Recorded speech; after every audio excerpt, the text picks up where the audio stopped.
The Comics Kid 2099 cannot be held responsible for any injuries incurred while playing the Comics Kid 2099 drinking game. Thank you. Hey guys, it's the Comics Kid 2099.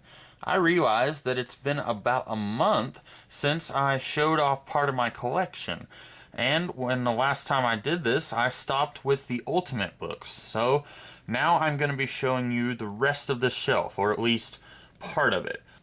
Before I do, I just wanted to show a couple of books that you did not get to see the last time I did this. Ultimate X, well, right there. This is kind of like an Ultimate X-Men volume of sorts. And then Ultimate Hawkeye. Both of these I did not have when I did my showing off my Ultimate collection. So those are there now. And now I guess I will move on to the rest of this shelf. The first one here is Fantastic Firsts. I'm going to start moving some of these guys around. This is one of my oldest trades. I got it for Christmas very early on in my reading. You can see it's kind of worn right there, so I've read it a decent amount of times. This is why I knew a decent amount about the Marvel Universe. Not to toot my own horn, but, you know, 13 years ago, you didn't have 50 comic book movies, so you didn't know the Hulk's origin, or, you know, why the Fantastic Four had powers, or who Ant-Man was. You didn't know these things unless you read the comics. And, you know, at the time, you had quite a few essential books, so you could get, like, Essential Fantastic Four or Essential X-Men, but then you would still have to get a whole lot if you wanted to just know kind of a basic understanding of the early Marvel Universe. This book was really great in that it shows you, like, the first appearance of the X-Men, it shows you the first appearance of the Hulk, and it shows both of Nick Fury's first appearances as a World War II soldier and then as a spy. And it shows a couple of Namor stories. The only one here that's really strange is Wolverine. Since he wasn't a Silver Age character, it's very odd that the first issue of Origin from the 2000s is collected here.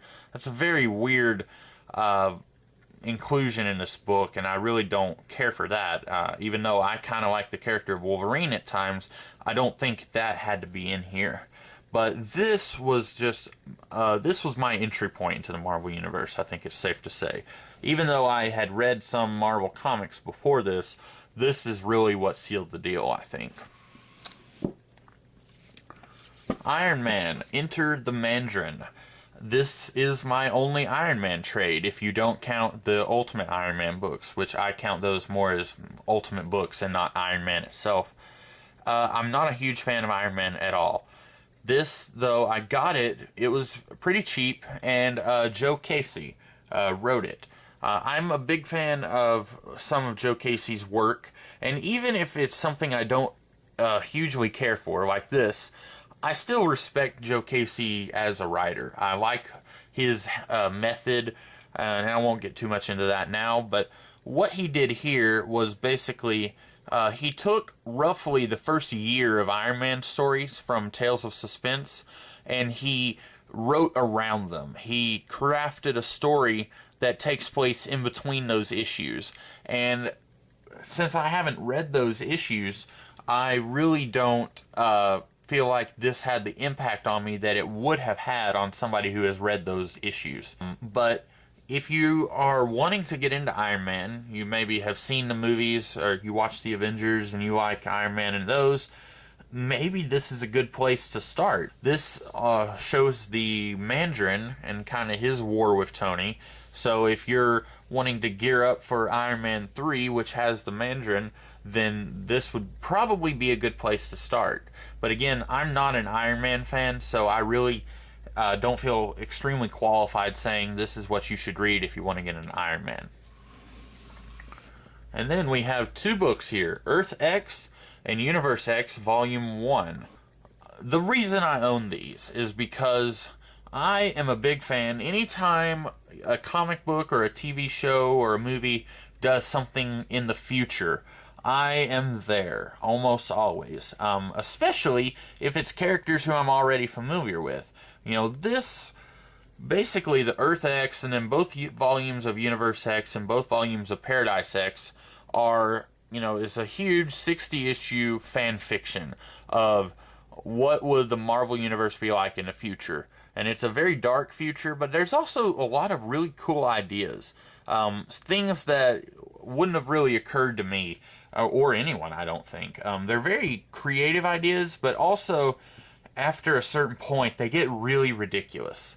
Like in this world, apparently, Mephisto is actually an evil Nightcrawler from the future. And Mr. Sinister is actually an evil Colossus from the future. And those are really, really dumb ideas. I'm not going to sugarcoat it. That's really dumb. And I really enjoyed Earth X. The first, I think that's 12 issues long. And then I was like, okay, time to get Volume 1. I read Volume 1 and I did not enjoy it. It's a different artist. And also, there's a certain framing device that was at work in Earth X, and then it kind of ended. And I was like, okay, so we're going to be done with that framing device. Because I wasn't a huge fan of that device. And then Universe X sets that up again. And I was really rolling my eyes thinking, oh, are you kidding me? I have Universe X Volume 2. I just haven't read it. It may be a long time before I read it. But I'd like to try and read it and see if the rest of this world is worth picking up. But I've lost interest in it. That's basically what happened. Maybe someday I can get back into this little world because I really did like Earth X. And maybe I should just reread these, period. Because if I do decide to try and get back into this world, it's been so very long since I read them, I should probably just reread these. Martial Law, Fear and Loathing. This is a very disturbing book. If you're into like The Dark Knight Returns and The Watchmen, those very modern, dark, twisted looks at superheroes, this is like those books on crack. There was a whole series of martial law comics starting in the 80s, and this is actually the first story arc. I don't have any of the others because I had heard about this and I was like, oh, that kind of sounds neat. I really like the artwork here. I'm kind of a fan of Pat Mills and Kevin O'Neill. I think O'Neill was the artist. And it's another one of those things that's set in the future. I've said before, I'm a big fan. Anytime you do like an homage to an existing character, like this guy, he's basically Superman. Anytime you do something like that, like Squadron Supreme or the Imperial Guard from the X-Men comics, I will always, that's something that I have a weak spot for. And that's less true now than it was when I bought this, but the reason I don't have other martial law books is because this book was just, it disgusted me. It was really gross, and I did not feel the need to keep going. If you are a huge fan of if you're a cynic, if you think superheroes are stupid, and you just want to read violent, disgusting comic books, this is for you. But it's definitely not for me. Thunderbolts. This is like the first 6 issues, I think. This doesn't collect like the first appearance of the Thunderbolts, like in a Hulk comic, I don't think. But more recently, after I bought this volume, I know that there was a Thunderbolts Classic Volume 1 that actually collected everything here plus the -1 issue, which the -1 was something that all the series back in the 96, all of those series did a -1, which was like a flashback. And I really enjoyed this. This is by Kurt Busiek. I love Busiek's writing. And if there was more volumes of this series, I would say pick them up. But I don't know if they're ever planning on doing like a Thunderbolt Classics Volume 2. I know that there's many trades of like the later stuff, like around issue 100 on up, But for me, I would rather start at the beginning. And I did, I got this, but then I don't know if there is a second volume following this up. And until there is, I really don't feel the need to keep going with more Thunderbolts stuff. But this was a pretty interesting book, and if you probably know what the premise of Thunderbolts is. And if you don't, I would say pick this up. Pick either this trade that says Justice Like Lightning, or get Classics Volume 1. And I don't think you would regret it.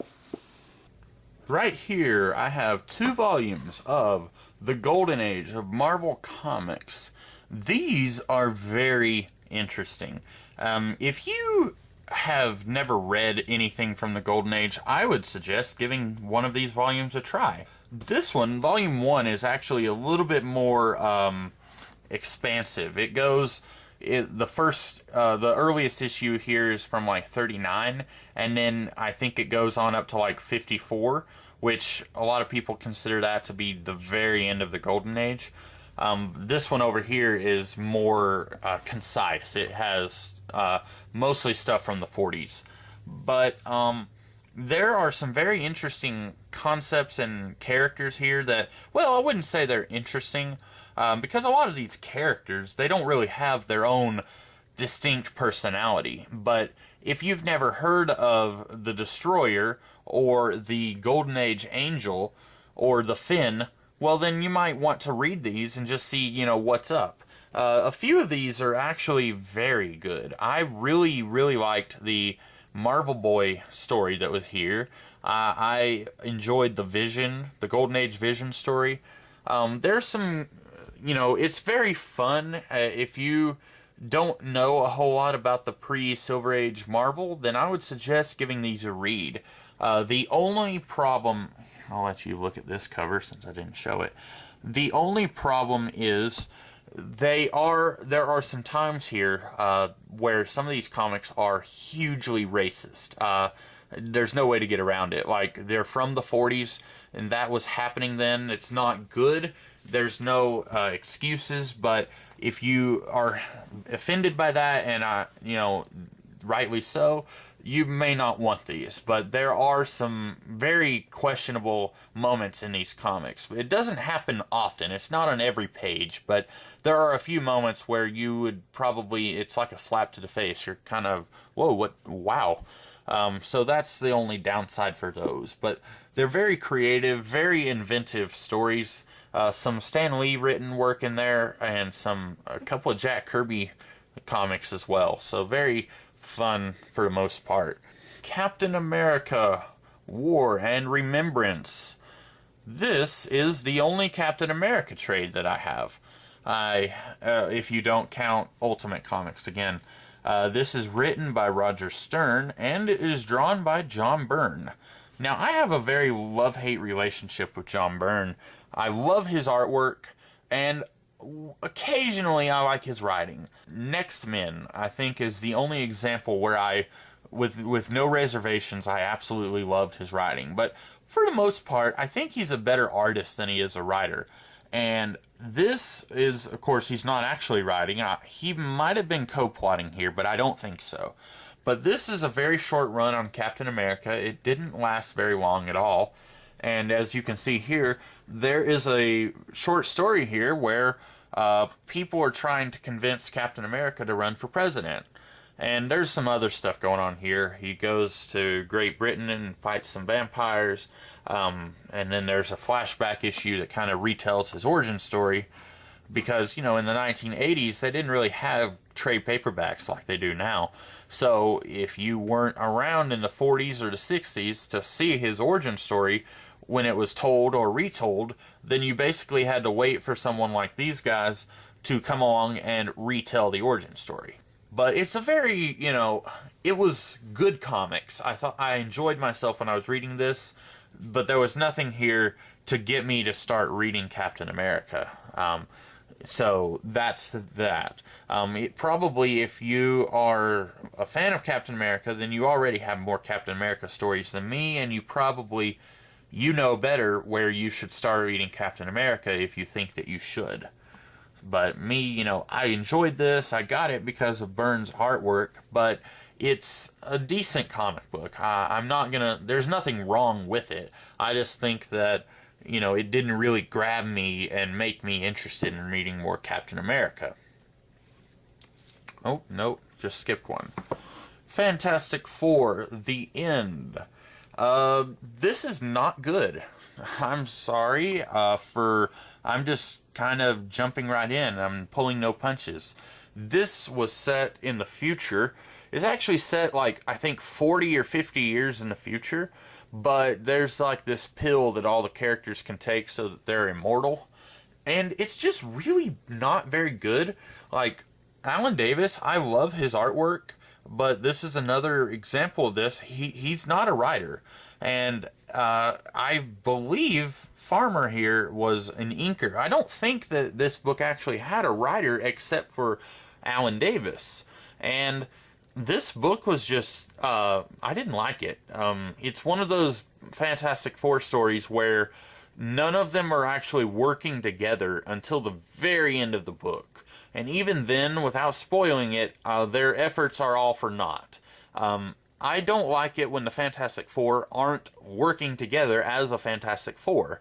I want to see them being a team. I don't want to see the Fantastic Four ones. I don't like that. So if you like Alan Davis's art, give this book a shot, maybe, if you find it, discounted. But I did not enjoy it. That's just, it was a waste of my time and money, I thought. Avengers The Initiative. I have, I think, 2 volumes of this series, and I enjoyed it when I was reading these. But the problem is, there's 2 problems. One is that most of these characters in this book are very forgettable. I don't remember any of their names, or anything about any of them, really. Also, my big problem, the reason I did not keep reading the series is because the characters that this book focuses on, if you're not aware, this was like a superhero boot camp of sorts, like superheroes who are training under some of the Avengers. The reason I didn't read Volume 3 or even purchase it was because all of the characters in the first 2 volumes, they graduate. And my problem with that is, if you're going to spend 2 volumes making me trying to make me care about these characters, then you don't need to get rid of them at the end of Volume 2. And what they did, they scattered them all across the country, putting them into different teams, because at the time they were trying to do a thing where there was a superhero team in each state. And, I was just, what's the point? You don't want to, if you watch Happy Days for 2 seasons, you don't want to come into season 3 and find that there's an entirely new cast of characters that you don't care about. So, if the premise is pretty interesting. Superheroes training. I thought that was something that hadn't really been done before in comics a whole lot, but it lost me in Volume 2. Maybe if you are interested in this, you might find that you're made of sterner stuff than I am, and maybe you can keep going, but I just didn't care enough to try and keep going with the next volume. SpiderMan, Identity Crisis. You've maybe heard of this. This is the story where Spider-Man puts on 4 separate identities, because basically, long story short, Spider-Man is wanted for murder, and there's like $1 billion bounty on his head. So he creates these 4 brand new identities, and actually, I read this, and I still don't understand why he needed 4 identities. The short answer is there were 4 Spider-Man comics going on at the time. So, like in each comic, in Amazing, he might put on this costume. In Spectacular, he might put on that costume. That's the reason why they did it, but that's not good enough for me. I need a story reason why Spider-Man is putting on these 4 costumes, and they did not give that to me in this book. Especially since, when he's putting on this costume for the first time, he's already referencing one of the other 2 or 2 of the others, and it's very sloppy, for lack of a better term. It's very interesting, though. I really like the idea of Spider-Man creating a new identity for himself, but ultimately I just didn't really think it was mostly just a gimmick. That's what I'm trying to say. There wasn't a whole lot of substance here, although there were a couple of interesting things in this book, but there was no story here. I know what happened was someone at editorial or some writer said, what if Spider-Man just created 4 new identities? They didn't have a story in mind when they came up with this concept, and that's kind of a problem for me. But there was some interesting stuff going on there. I may stop here very shortly. I don't want this video to run on too long. This is Fantastic Four, Flesh and Stone. This is written by a man named Jeff Loeb. And regardless of what you may think of Jeff Loeb, this isn't really bad. It's not memorable, I'll say that much, but these are some very average Fantastic Four comics. And that may sound like a backhanded compliment, but the thing is, every Fantastic Four run that I have read, I haven't yet found anything that's really bad. It's been pretty consistent over the years. And now, if you are a Fantastic Four fan, you might say, well, you're wrong. In the 19 whatever, it was really terrible then. Well, the thing is, I don't have a complete run of the Fantastic Four, so I don't know what is good and what's bad. But I thought this was pretty enjoyable. There's 2 volumes to Jeff Loeb's run. The other one is Into the Breach, which, as you can see, I got that at a book sale. And it is, these 2 are like back to back, like one of them leads right into the other. And I thought they were fairly enjoyable. There's some interesting ideas here. Maybe a little redundant when you look at the history of the Fantastic Four, but some ideas here I think work really well. And then the other one that is, this collects a 4-issue Inhumans miniseries, which I actually really like that miniseries. And then there's, I think, 2 issues here from Loeb's run that, not Loeb's run. After Loeb left, Carlos Pacheco, I don't know how to say his name, he was the artist on these 2 books, and then he continued after Jeff Loeb left. So, as you may notice, I'm not especially a Fantastic Four historian. I like the Fantastic Four, and I have some books of theirs, but I can't just talk about them without really having a script in front of me, and I don't have a script in front of me. That's why I'm babbling like a madman. But yeah, I really enjoyed this book right here. I know that these 2, I'm talking about them, it sounded very lukewarm in the way I was discussing them, but this one has an incredible story about the Inhumans. If you like space stories and aliens and science fiction, I highly recommend Fantastic Four, The Inhumans.